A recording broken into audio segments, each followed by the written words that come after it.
So good evening. My name's Bob Dickman. I'm the fifth generation in our family business. I want to thank Paul and Mary for hosting the event. And all those baked goods back there, I can't wait to dive into after the talk. A little bit of background about myself. I grew up on the family farm. My parents are actually in the back, so I can't lie tonight, which I was pretty disappointed about. I grew up on the family farm, worked through high school at the farm, graduated, went to the Marine Corps. Hoorah, I saw the hat there. Went in the Marine Corps, did 4 years active duty service, got out, went to Montana State, focused in business, and then came back to the family farm in 2009. And then I've been the general manager of the company for about the last 13 years. My presentation has a lot to do with the history of the farm. By a show of hands, we have any former employees of Dickman's in the room? Okay. And how about folks that have been to the retail garden center? Just, okay, all right. All right, so I really can't fib at all tonight then. So I want to talk about a bit about the history of the farm, and I know a lot of you in this room probably remember the days of the outdoor farming and in Club Dickman, and then talk about what it is we do today and where we're going in the future. So, as Paul said, we've been around a bit. Our beginnings were in 1903.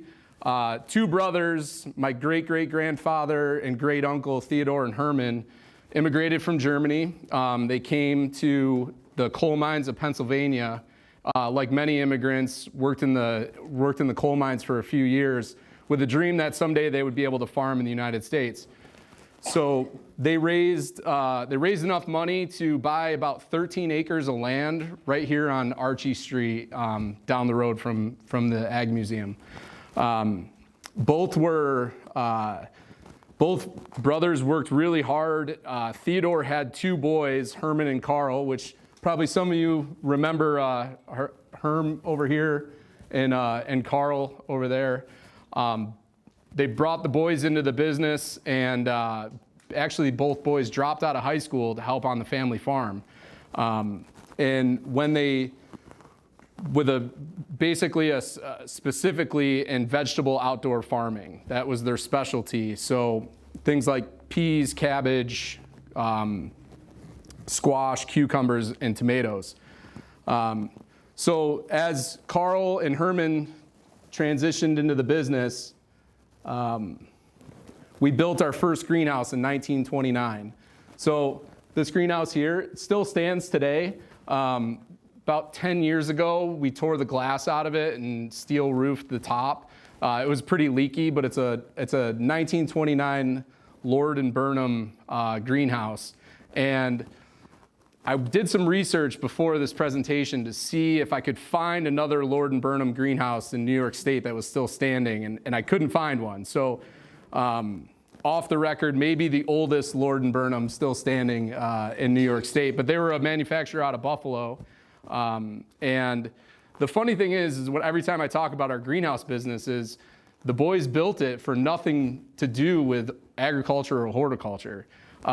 They built it for an indoor mini putt-putt golf course. So I've quizzed my grandparents about, what made them do this mini golf course deal. They were outdoor commercial truck farming, vegetable producers. And the thing I believe is Herm and Carl were entrepreneurs, and it was probably a way for them to make cash flow in the wintertime when they weren't outdoor vegetable farming. So that's probably somewhat true to why they built the greenhouse. And the putt-putt was in for about 3 years. And I forgot to mention, so after the presentation, I brought some relics from the farm, and there's some pictures up here that if you want to take a look at them, there's a picture of the Dickman's Florida golf course over here. So the putt-putt ran for a couple years as the two boys continued to outdoor farm. And when in 1933, when Prohibition was repealed, they tore out the putt-putt and put in a nightclub.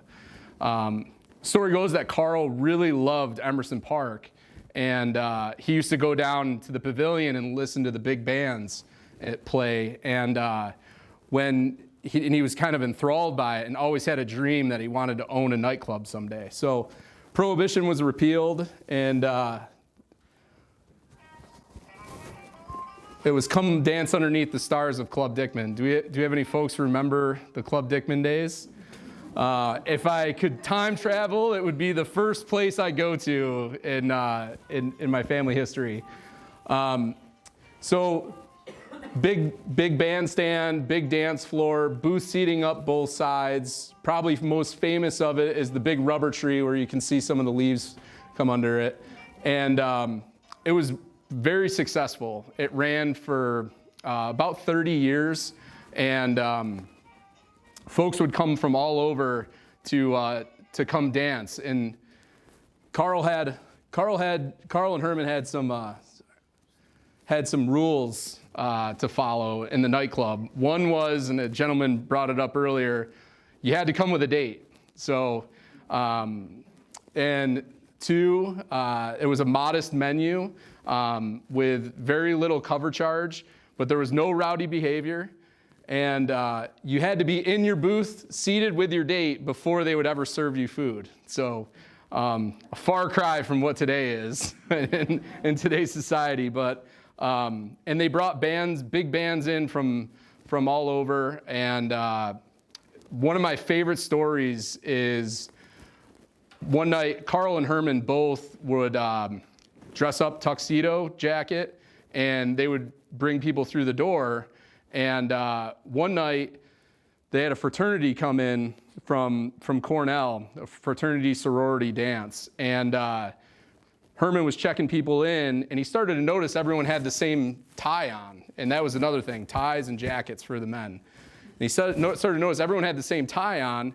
So some further investigation, he found that the boys were passing the one tie through the vent of the greenhouse to the back of the line, so everyone had a tie on when they came through the door. He did loosen up on that dress policy that one night. But so the nightclub ran, and in the mid-50s, they noticed that kind of dropped off with the amount of patrons coming out to dance on Friday, Saturdays, and Sunday nights. And for two reasons. The first one, less believable one, was the TV was invented and kids stayed home on Saturday nights and watched TV. I think the more believable one was rock and roll was invented, and the Dickmans didn't want to change the big band kind of atmosphere to a kind of a rough and rowdy rock and roll group. So they closed the nightclub down in 1962. They tore everything out and started a refocus on vegetable production. They started growing hothouse tomatoes inside that greenhouse and started expanding a few more greenhouses to grow hothouse tomatoes to go along with the other vegetable production that they were doing out in the field. One of the biggest crops that Dickman's was known for back in those days was squash. And at one point, we were the largest grower of blue Hubbard squash east of the Mississippi. And it was squash, and we started getting into field crops like corn and soybeans and wheat, and also cucumbers. And we were basically serving the local community grocery chains, as well as we had contracts in Boston for the Boston market that would service the New England area. So some of the great stories my grandpa and my dad and my uncle would tell of working all day in the fields, getting in the truck, driving to Boston, delivering a load of blue Hubbard squash, and then coming all the way back in the same day. And probably the most profound effect of that era of our company was on the high school student that worked at the farm. So vast majority of our harvest crew was high school students, and we believe through bringing all those kids in to learn hard work and respect, and under the nose of Herman Carl running the farming operation. And to this day, I can't go out and not find somebody that has a connection to somebody that worked at Dickman's, especially within the local community. So as the business continued to grow with outdoor production and with greenhouse vegetable production, my grandma and grandpa, Dick and Dorothy, who are still alive, they're 93 years old. They tried to make it tonight, but couldn't. They re-entered the business. So my grandpa was a Marine. He got back from Okinawa and rejoined the business. My grandma was an RN. She just finished school at University of Rochester. So they came back. I think they first started a family, then started working in the business. And they both poured themselves into it. My grandma did a lot of the clerical work for Herm and Carl, and my grandpa focused mainly on greenhouse production and outdoor field production. One of the interesting stories is, as the business evolved, that is kind of a turning point, was my grandma Dot tells the story that Herman was looking at a seed catalog one day, and he yelled over to Dot. He said, "Dot, what are these things called in patience? And should we be growing them?" And so I want to say that the rest was history in that. But they started bringing in some ornamental bedding plants at that point, and were growing them between the rows of tomatoes that were in the greenhouse. And that was getting to service some of the folks that we already supplied vegetable plants to, whether it be garden centers or farmers markets. And that was kind of our introduction into ornamental bedding plants.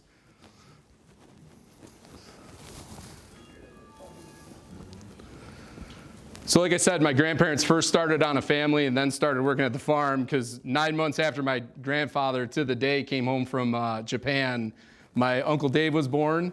And then soon after, my dad, Jim, was born, and both working in the fields as youngsters all the way up through their high school days. They both left the farm for a bit of time. My dad worked as a lineman for a while. My uncle went through the trooper college and then was going to join the troopers.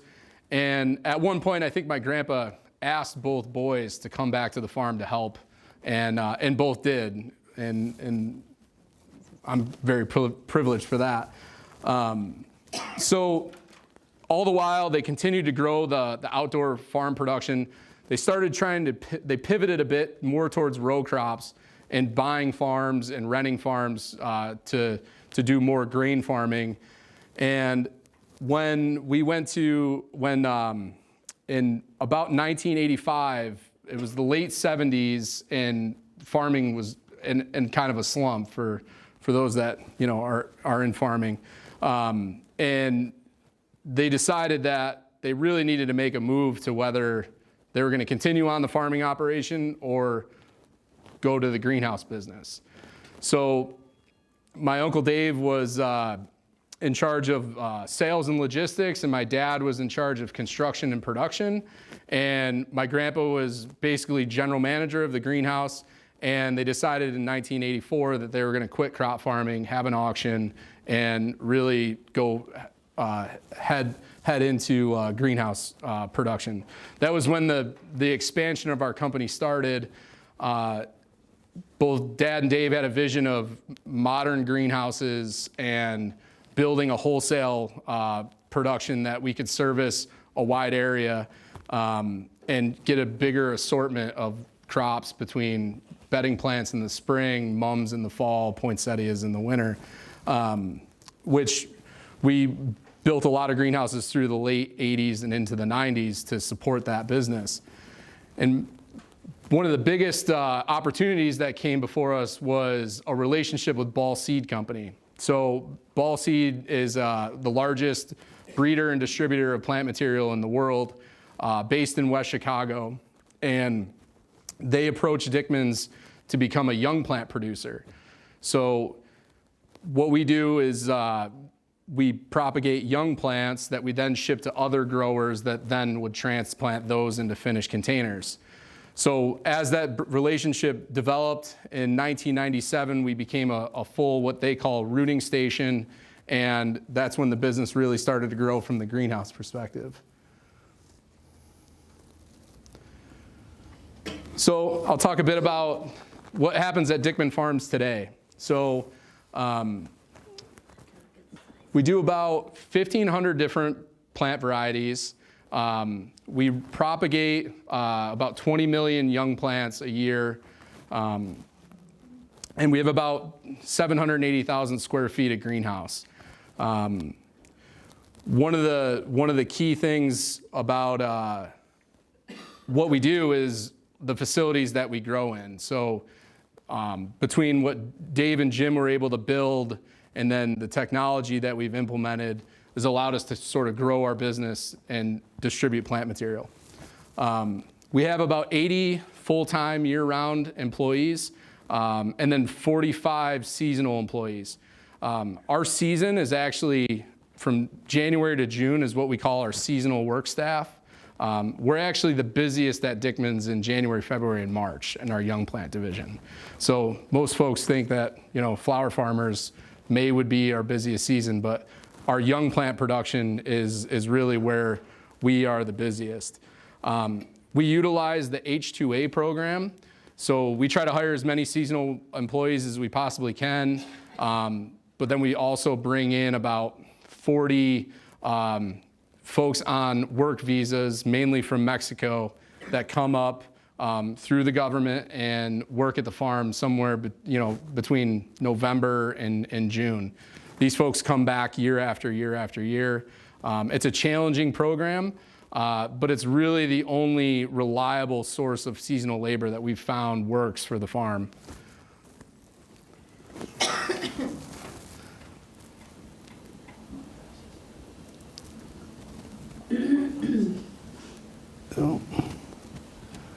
This was a video of our farm. I don't know if I can get audio on it, but to give you a little bit of an idea. We are flower farmers. We've been growing since 1903.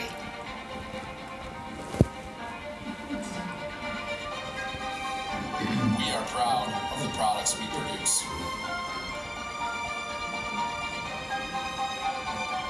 Our roots run deep. Because everyone should live a life with plants.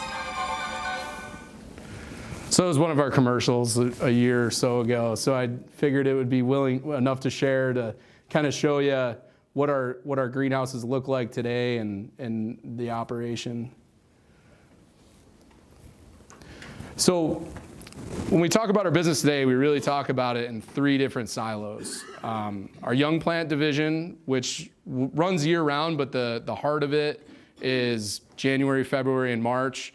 Our wholesale finished plant division, which is products that we produce and then sell to other growers at the finished markets. And then our retail garden center, which most of you are familiar with.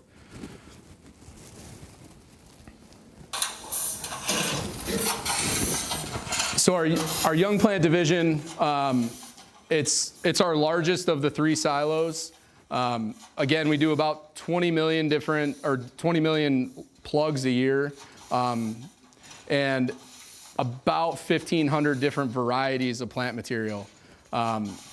So when I talk about a cutting, it's these little guys right here, and we specialize in vegetative unrooted cuttings. And these little baby plants get harvested offshore and then shipped to us from places like Nicaragua, Mexico, Guatemala, Africa, Israel. And these are big plant breeder farms that have basically stock of plant varieties that then harvest those little tip cuttings, ship them to us, and then we plant those into high density trays. So this is what a typical, we call it a bay, looks like in our greenhouse. So this is all coleus on one side. I'm gonna kill this video quick so I don't have to hear that thing clacking, but This is what a typical greenhouse bay would look like in January at the farm. So we have folks both manually taking those little baby cuttings and sticking them into trays. And we also have this machine, it's called an auto sticks machine. And that technology came out about 15 years ago. We were the first company in North America to buy one. We run 4 now. And basically what it is, they take that cutting offshore, they stick it into these like little modules, and then that machine will be able to like singulate it and then stick it into the soil. By a machine, it's about 10,000 cuttings per hour on an auto sticks machine. And to give you an idea, it takes about 18 people to stick about 10,000 cuttings per hour. So it was a way for us to keep the size of our labor force the same, but be able to expand the young plant part of our business. This product, it's fully biodegradable. It's made from coconut husks, basically. It's OMRI certified. So about 80% of the plant material that we propagate come in this form, this auto sticks form. So it basically will stick into the plant, and then in about 12 weeks, it'll break apart. So if you buy plants at Dickman Farms, there's a chance that it came with a little cutting like that inside that, and that's how we've able to stick it. So most of the plant material is in our greenhouse somewhere between 4 and 8 weeks, depending on what the crop is. In those weeks, we basically build roots on the plants and then do manual pinching on them for better branching. We use plant growth regulators to keep them toned, and then we collect orders and we ship to everyone from small growers, mom and pop growers, up to mega growers that are supplying, some of the big box stores like Lowe's and Home Depot. So I brought some trays. So this would be a lantana tray, and this has been in our greenhouse for about 6 weeks. So building roots on those, pinching them so they got good branching, and then this tray would be something that we would ship out to another grower that then would, oh, thanks, Paul. We would ship this to another grower, and they would then transplant it into a finished container of their liking and then sell that, whether it's wholesaling it to another retail operation or a retailer that buys it and plants it up as well. And then, anyone here like Boston ferns as a hanging basket? So this is a Boston fern plug right here. So those big, beautiful hanging baskets in May, they came in,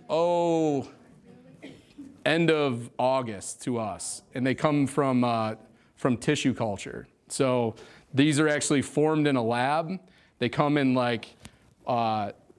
can only be kind of described as a cellophane box like you would buy as a TV dinner. You peel the top off of, and it's this little heart of this baby plant, and we put them into these high density trays, build roots on them, ship them to another grower that then would transplant them up into the finished containers. There's never a time at Dickman's that we don't have a Boston fern in the greenhouse. Like the last one will sell, and then I swear the next day a Boston fern tissue culture will show up. So it's one of our staple crops that we do a lot of. And then this here is a geranium liner. This has been in the greenhouse for 5 weeks. So again, it came as a little baby vegetative cutting, came from Mexico.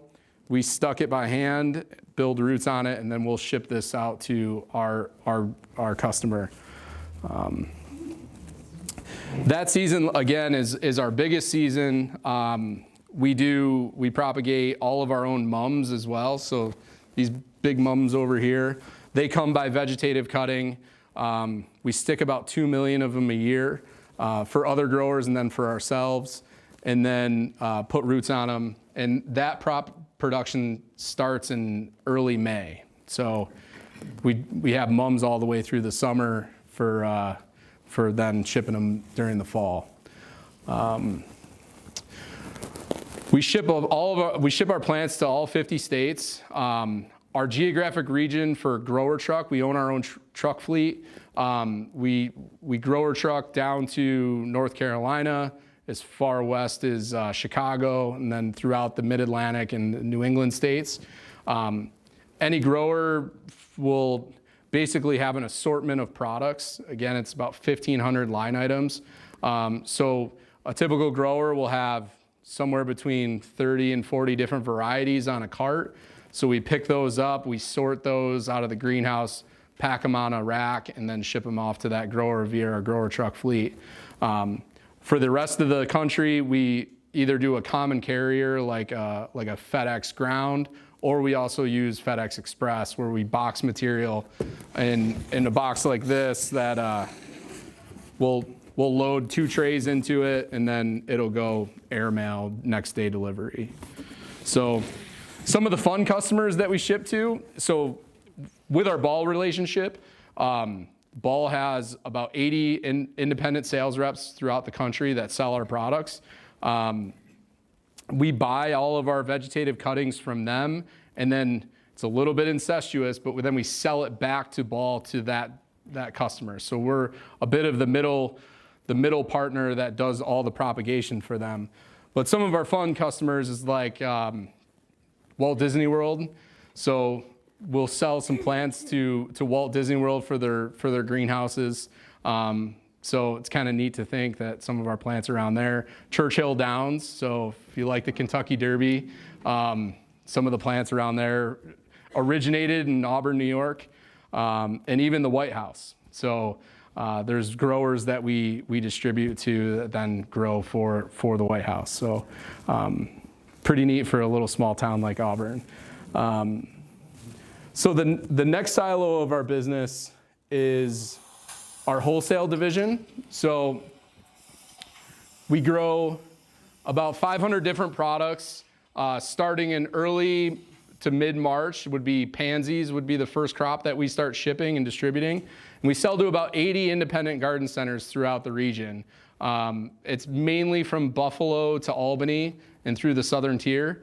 And our largest customer would be Wegmans. So if you walk into a Wegmans in the front vestibule in Auburn, chances are that product came from Dickman's. So things like hanging baskets, patio pots, flats of annuals, 4.5-inch pots of annuals. That product, we start in January, transplanting them, and then our peak season for spring is obviously Mother's Day to Memorial Day. We transition from spring bedding plants into fall mums, like I talked about. We grow mum crop for our wholesale market as well as Wegmans. And then the final crop for the year, which is our greenhouses are full of right now, are these big, beautiful red poinsettias. So we do about 150,000 poinsettias. So everything's spaced out, and we bring in poinsettias in the middle of May. So it is like almost Christmas year round at Dickman Farms. But poinsettias is a long crop, but it kind of keeps everybody going within the greenhouse. So that's why we're able to support about an 80-person workforce year round. This is a picture of our mum pad. If you go by the farm, it's on the north end of our property. We do about 200,000 mums. And then our single biggest spring crop is Gerber daisies. I'm not sure why, but they're beautiful, they're showy, they don't last long, but they're pretty. So we grow about 100,000 Gerber daisies. So in the spring, about 150,000 hanging baskets for spring. And then this video here, I can play it once more. If I can, maybe if I just hit enter. Oh, no. Oh boy. Oh no. There we go. That video on the top left, it's a transplanter.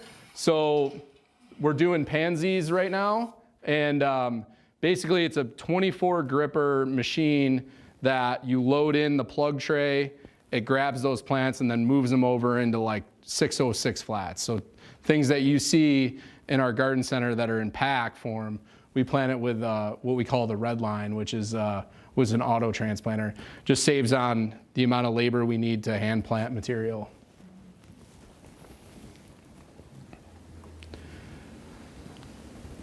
And the third style of our business is our garden center. So we opened our garden center in the late 60s. If anyone remembers the old dairy barn that it used to be in, we opened it in such a way that we were selling plants wholesale, and we felt like it would be good to kind of grow it in the back and sell it out the front of the business. The retail garden center has evolved a lot over the years. In 2003, we tore down that old dairy building that didn't work really well for a retail space and built our garden center here. And we hang our hat on quality and knowledgeable staff. So Kate Ward, I wanted to feature her. She's our general manager of the garden center. Fantastic lady, knows a lot about plants. Anytime anyone asks me about retail garden center, I point in her direction. And we grow about 99% of the annuals that we sell through the front of the garden center in the back. And any of perennials, trees, shrubs, we work with about 12 different vendors throughout the region to source those, and they're quality vendors that we've worked with for many years. And the garden center to us is also community facing. We like to hold events there, like bringing in food trucks over the weekend. We had music there over the spring. And really, I think it's something that helps support Owasco and Auburn, is having a good quality garden center to go in to buy plant material.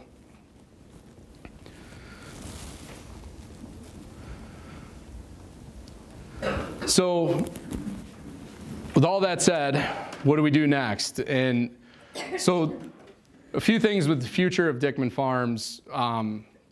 We still continue to grow as a business, maybe not in square feet, but in the amount of plant material that we're able to push through our greenhouses. All of our greenhouses usually stay full all year long. And our goal is to turn space as fast as we possibly can within our greenhouses with different crops. So making sure that we have good sustainability, from a sustainability standpoint, making sure that we're being stewards of the land, making sure that we do things like, we have an install right now where we're taking down high pressure sodium lights that we use as grow lights and replacing them with LEDs. So we use less power consumption as well as save money on the power side of things. Energy curtains, we do a lot with energy curtains in our greenhouses. So that's what these things are up here. Basically, it helps hold the heat down in the wintertime because, as you all can imagine, heating costs is one of our top line of costs of doing business.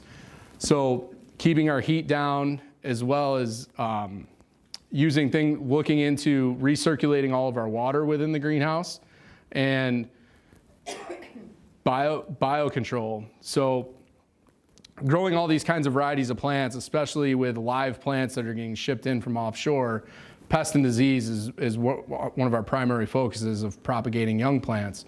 So the old days of going out with Tyvek suit and a gas mask and spraying synthetic chemicals are really over. There's two reasons. One, New York State has regulated that to a point where some of the old chemical compositions have been taken out of the toolbox of the growers, as well as the resistance of the plant material, or not the plant material, the bugs, resistance to those synthetic chemicals.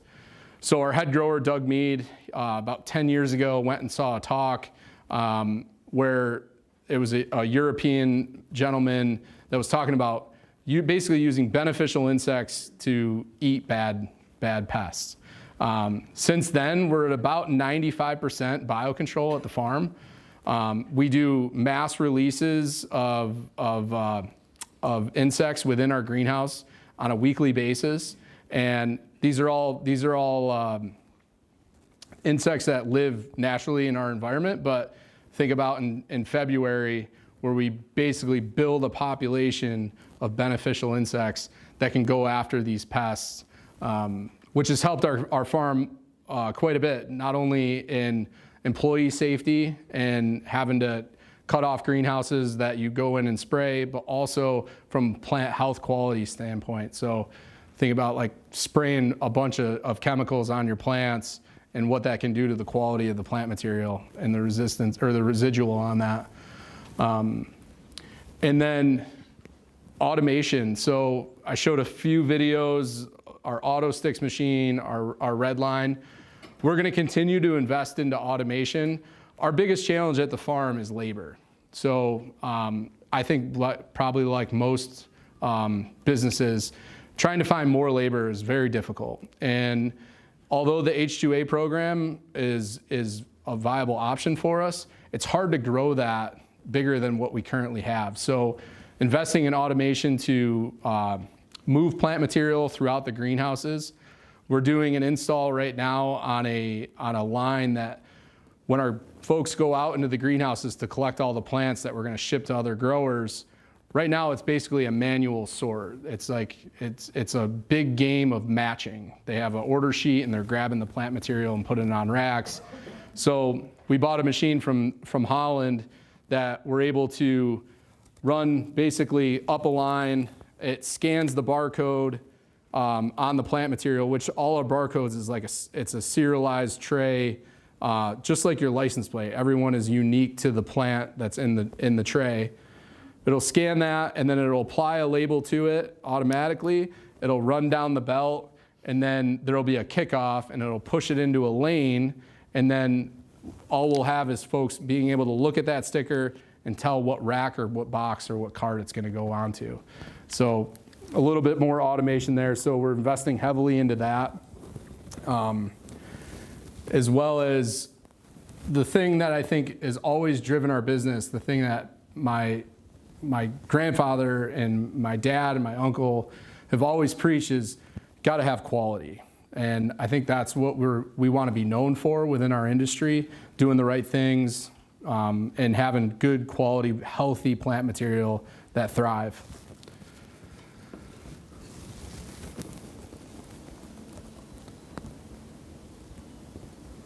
So that's kind of the spiel.